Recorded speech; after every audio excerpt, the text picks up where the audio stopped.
Title: My wife tested positive for an STD after attending a friend's wedding, so I divorced her.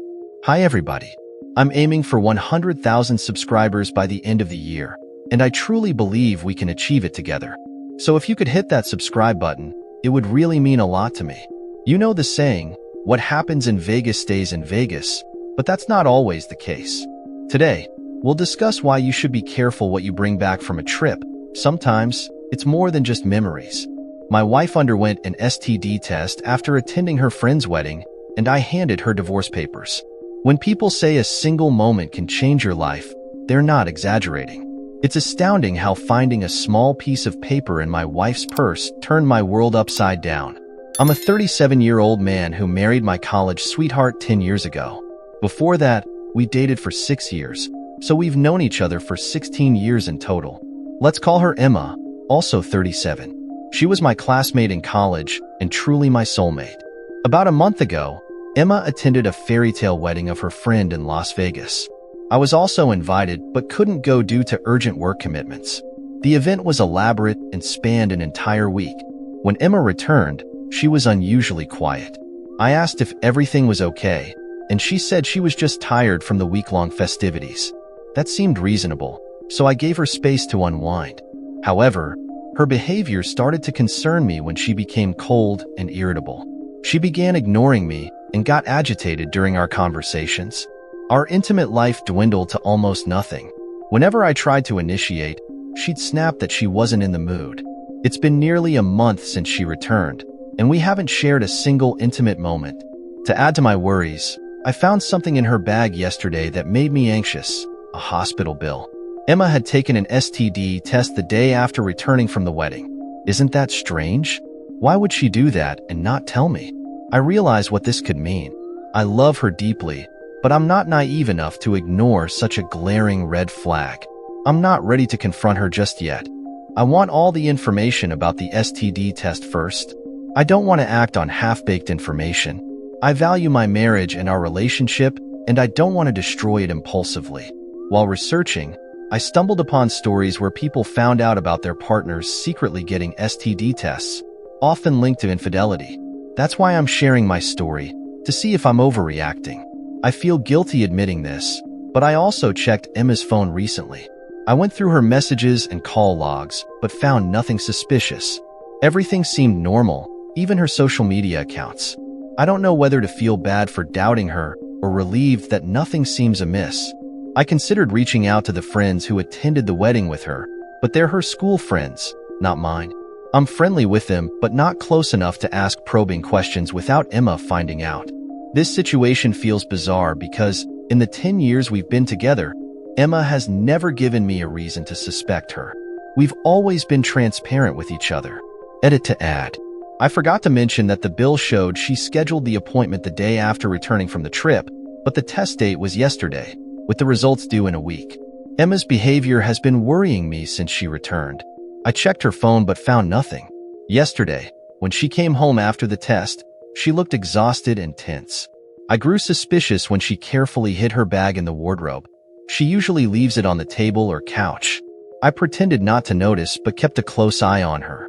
When she went to shower, I checked her purse and found the hospital bill for the STD test. Honestly, if she feels the need to hide it, she's done something she feels guilty about.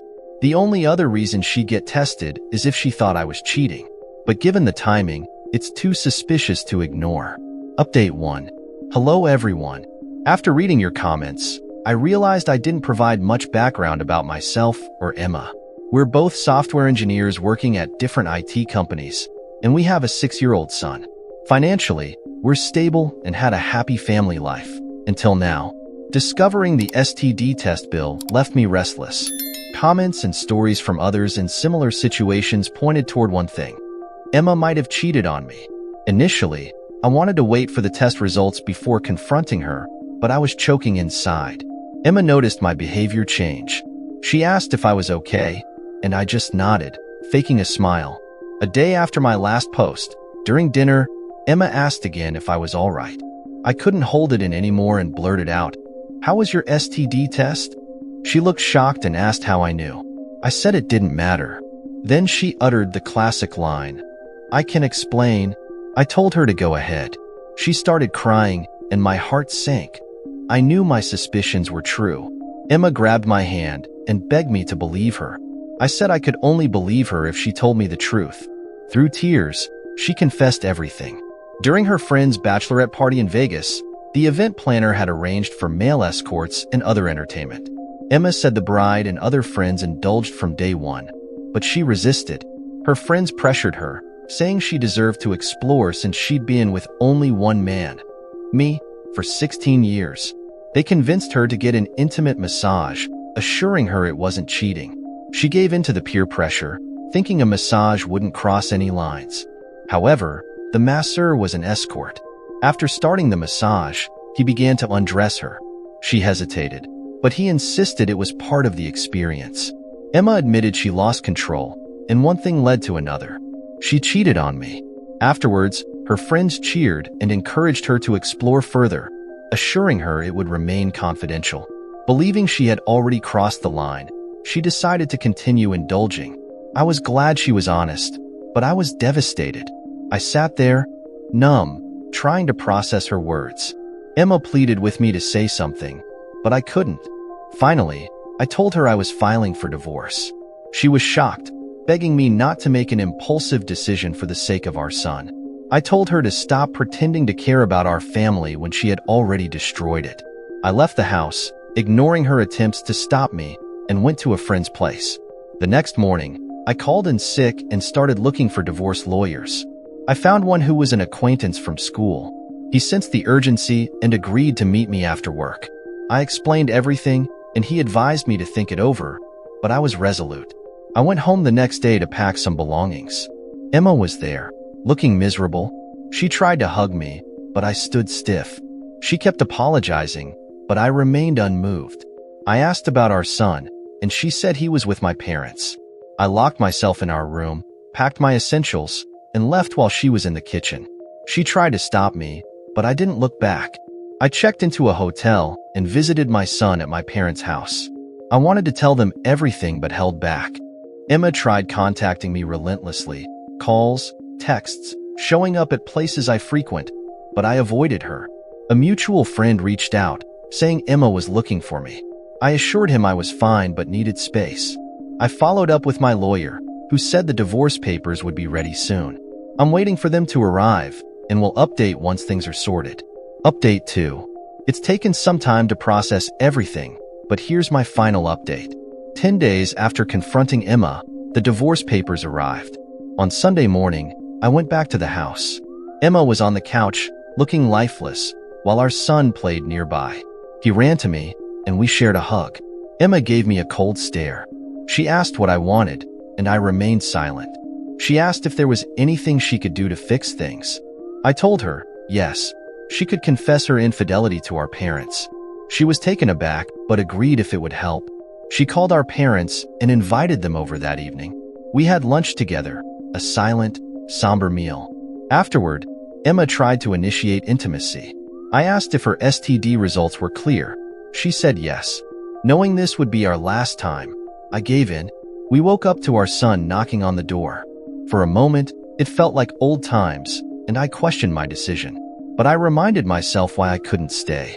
In the evening, our parents arrived. Emma confessed everything.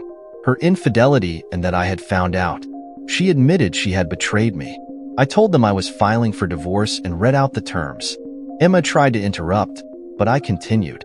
I offered her the house and joint custody of our son. She signed the papers without protest. Our parents left, and Emma locked herself in our son's room. I packed the rest of my things and left. We finalized the divorce amicably, and it's been over a week since then.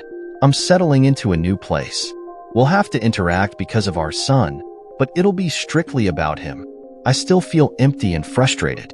I know I've hurt and humiliated her, but perhaps we both got what we deserved. Closing thoughts. It's heartbreaking how quickly life can change. Emma's choices shattered our family, and while some may think I was harsh, I couldn't compromise my self-respect. Thank you for listening to my story. If you have any thoughts you'd like to share, please leave a comment below. Don't forget to like and subscribe if you like this content. Turn on notifications to stay updated on my latest posts. See you next time.